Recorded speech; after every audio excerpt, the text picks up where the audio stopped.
each kid has his story, and you have to kind of be able to listen to it. And they're all different. And they all have their own way of getting where they're going to get. They simply want an opportunity to see if they can learn a bit more about themselves. And that's what the art is about. I think you have to have a special gift. And those people that have that special gift can connect. And when you have that connection, you can take a student anywhere. If you take each one as an individual and has a special set of strengths and weaknesses and try to prod them a little beyond what they're used to, as long as they do their homework, they'll be okay.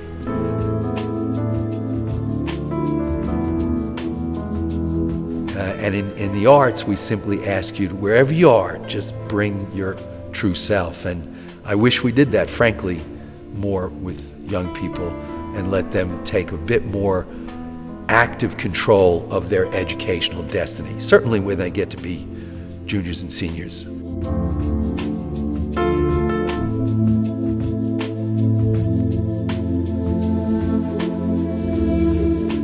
The real art of being able to teach is that active engagement of the kid. Even if the kid may struggle in a particular subject matter that you're teaching, it's still incumbent upon us to actively engage and get the most out.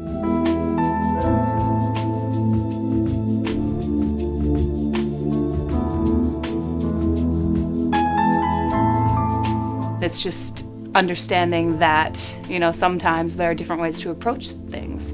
With math, you can solve a problem multiple different ways, just as with a student. You can approach it one way and it might be the best way for that kid, or it could be the worst. So it's understanding what you need, kind of what you need to find with that student that'll help them.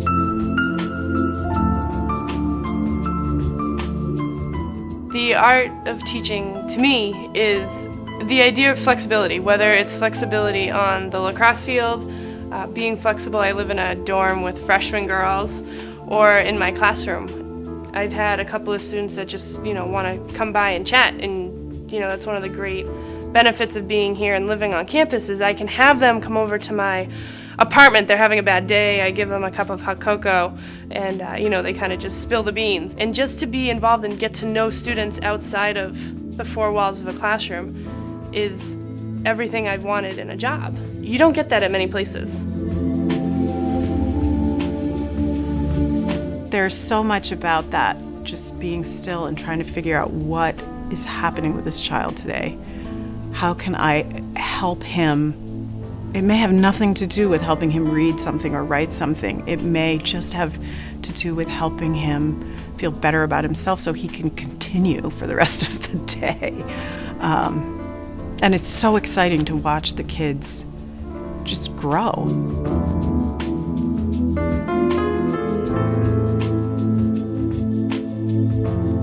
As I said, I've always considered what we do in this office as teaching, because in the broadest sense, if you're going to teach kids, you have to meet them where they are, wherever that may be.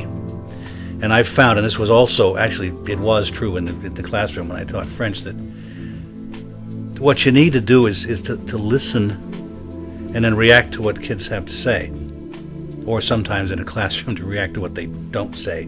Lead them along and get them to use their own thoughts and stuff to get to where you want them to be.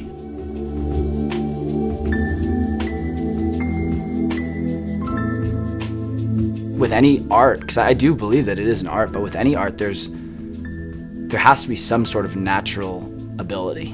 And I think there's brilliant people who wouldn't be able to teach, because it's not, there's some intrinsic motivation that really makes you want to wake up every day and try as hard as you can, and as frustrating as it may be at times, really try to make other people's lives better.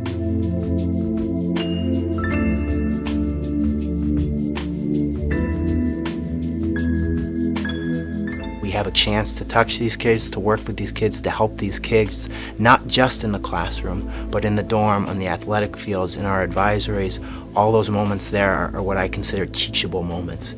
And again, it's not just about content, it's about the bigger picture. And I think that's something that we do really, really well here. I think to teach, to advise, to counsel, to listen, a day doesn't go by when someone's not in here talking about something going on in their life, and using that as a teaching moment of how to help the students grow and make better decisions or continue to make good decisions.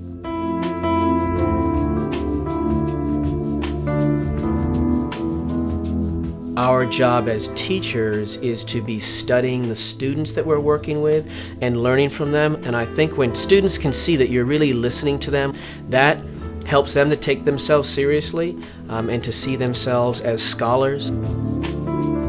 They pull us out of kind of our adult stand on the sidelines, and they challenge us to engage and to think and to play, and that helps both of us. It's a place where people are always questioning what they do, and I think that is providing a role model for the kids.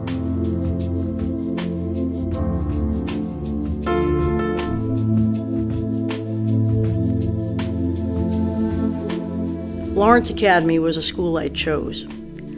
I went looking for ordinary kids who could become extraordinary individuals.